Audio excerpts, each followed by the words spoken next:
మచిలీపట్నం, గుడివాడ పక్కన అవునవును. మచిలీపట్నం. అక్కడ రామకృష్ణ థియేటర్లో అప్పుడు మూవీ వస్తే మీరు నమ్ముతారు లేదు కానీ ఒక 70 టైమ్స్ వెళ్ళా అది మూవీకి. సినిమాకి ఒక 70 టైమ్స్ వెళ్ళా. ఆ సాంగ్స్కే కానివ్వండి, ఈయన డైలాగే కానివ్వండి, ఏదైనా కానీ మంచి మూవీ అని చెప్పి ఒక 70 టైమ్స్ వెళ్ళా. ఖాళీ దొరికితే ఆ మూవీకి వెళ్ళిపోయాను. ఇక ఇక్కడ రావడంతో నాకు బాయ్ మూవీ నాగార్జున గారిది అన్నపూర్ణ స్టూడియోలో జరుగుతుంది. అదే టైంలో అన్న వాళ్ళ పాపది మ్యారేజ్.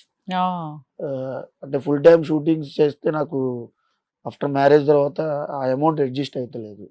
అట్లా అని చెప్పి 2010లో నేను ఈవెంట్ది స్టార్ట్ చేసిన వెడ్డింగ్ ప్లానర్గా. అన్న వాళ్ళ పాపది కూడా నేనే చేశాను.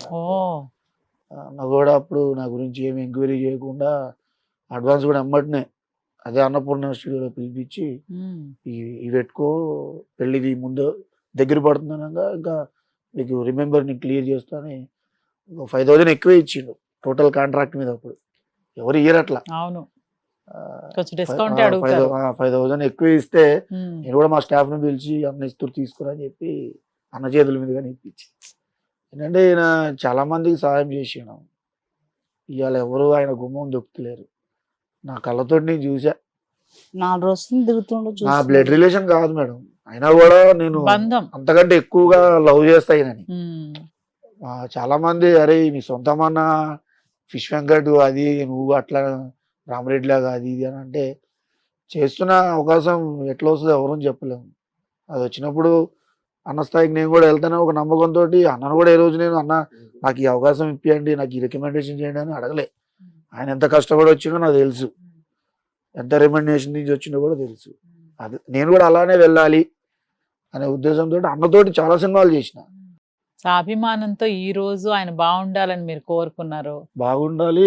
చిరంజీవి గారు కూడా పొన్నంబాల గారికి చేసినట్టు మన తెలుగు ఇండస్ట్రీ మన వ్యక్తి చాలా సినిమాల్లో అన్నయ్యతోటి చేసాడు చిరంజీవి గారితో.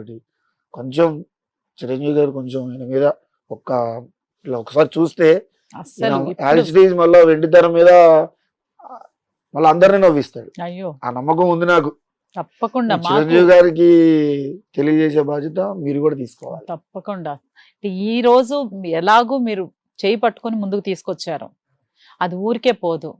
ఇండస్ట్రీలో ఉన్న పెద్దలందరూ నేను కూడా మనస్ఫూర్తిగా నమస్కరించి పాదాభివందనం చేస్తూ ఇండస్ట్రీ పెద్దలందరినీ కోరుకునేది ఒక్కటే, ఫిష్ వెంకట్ గారిని మీరు అందరూ చూశారు, మీ అందరూ అవకాశాలు ఇచ్చారు, ఆయన కృషి ఆయన చేస్తూనే వచ్చారు. బట్ ఈరోజు ఆయనకి మీ చేయూత కావాలి, మీ సపోర్ట్ కావాలి, మీ బ్లెస్సింగ్స్ కావాలి. తప్పకుండా మీరు అందరూ ముందుకొచ్చి ఫిష్ వెంకట్ గారిని ఆదరించాలని, ఆయన పూర్తిగా ఆరోగ్యవంతులయ్యే వరకు మీరు పరిపూర్ణమైన సపోర్ట్ అందించాలని హిట్ టీవీ ద్వారా మేము అందరం కోరుకుంటున్నాం. మీకు హిట్ టీవీ ద్వారా చేయగలిగిన చిన్న ఉడతా భక్తితో మీరు కూర్చో. మీరు ఎప్పుడు ఆరోగ్యంగా, ముందు కంటే ఇంకా ఆరోగ్యంగా, సంతోషంగా అందరినీ సంతోషపెట్టాలని, మీరు కుటుంబంతో చాలా సుఖంగా జీవించాలని మనస్ఫూర్తిగా కోరుకుంటున్నాను. అమ్మ ముఖం చూడండి, ఎంత కళ అమ్మవారిలా ఉన్నారు ఆవిడ.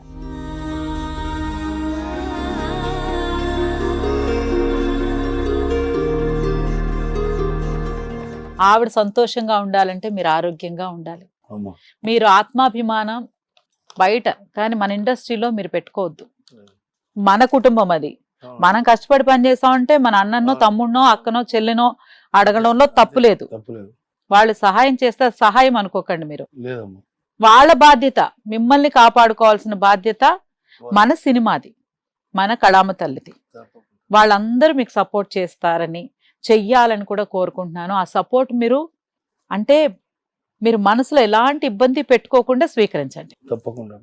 ఎందుకంటే మీ మనసు హ్యాపీగా ఉందనుకోండి, మీరు ఆరోగ్యం తొందరగా మెరుగుపడుతుంది. మీ ఆరోగ్యం మనసులో ఎలాంటి చింత పెట్టుకోకండి. అలాగే మీరు ఆత్మాభిమానంతో నాకు ఇబ్బందిగా ఉందని మాత్రం అస్సలు ఫీల్ అవ్వకండి. మీ అందరూ, ఎందుకు మీరు చాలా చాలా మంచివారు నాకు తెలుసు. మీ మంచితనమే ఈరోజు మిమ్మల్ని ఇక్కడికి తీసుకొచ్చింది. దీన్ని మీరు జాగ్రత్తగా అంటే ఏమమ్మా చెప్పండి, ఏం బాధపడొద్దని చెప్పండి. ఆత్మాభిమానం వేరు, ఆరోగ్యం వేరు. ఆత్మాభిమానం అంటే ఆయనకు హక్కు ఉంది, అసలు ఆయన అడగకుండానే అందరూ చెయ్యాలి.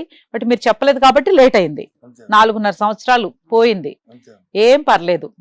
ఇంకా నిండు నూరేళ్లు మీరు ఆయుర ఆరోగ్యాలతో ఉండాలని మనస్ఫూర్తిగా కోరుకుంటున్నాను. అందరూ మీలాగే అందరూ మీలాగానే తప్పకుండా. అస్సలు బాధ్యత, అది బాధ్యత. త్వరగా కోలుకుంటారు. మనిషి సంతోషంగా ఫ్యామిలీ మెంబర్స్ సపోర్ట్ కంటే ఎక్కువ ఇండస్ట్రీ వల్ల సపోర్ట్ ఉంటుంది. అంతే. ఎందుకంటే తెల్లారు లెగిస్తే రాత్రి పడుకునేదాకా షూటింగ్ షూటింగ్ షూటింగ్ అవును. షూటింగ్ షూటింగ్ మామూలుగా పరిగెత్తేవాడు కాదు. అవును. కొన్ని సినిమాలకి నేను కూడా వెళ్ళా. నేను షూటింగ్ చేయకున్నా కూడా ఇంతతోటి వెళ్ళేవాడిని. చూసాను ఆ కళ్ళతోటి. ఇవాళ నాకు వాళ్ళ మిసెస్ ఫోన్ చేయగానే నాకు బాధ అనిపించింది, చాలా బాధ అనిపించింది. ఆది సినిమా ఎంత ఎండల్లో చేసాం మనం. అమ్మో, ఏం ఎండలు అవి. పక్కన దూరానికి ఒక ఇల్లు కూడా ఉండేది కాదు. ఇక నాకున్న పనులన్నీ వదులుకొని నేను 4-5 డేస్ నుంచి ఇంటికి వచ్చి పాపం చాలా కేర్ తోటి చేస్తున్నా అన్నది. Thank you. ఈయన క్యూర్ అయితే నేను హ్యాపీ. తప్పకుండా. ఎందుకంటే మీ మంచి మనసుకు మీరు కూడా ఈయనలాగా మీరు ఎదగాలనుకుంటున్నారు కాబట్టి తప్పకుండా. ఎందుకంటే ఒకరికి మంచి చేస్తే ఆ మంచి మనకు అస్సలు పోదు.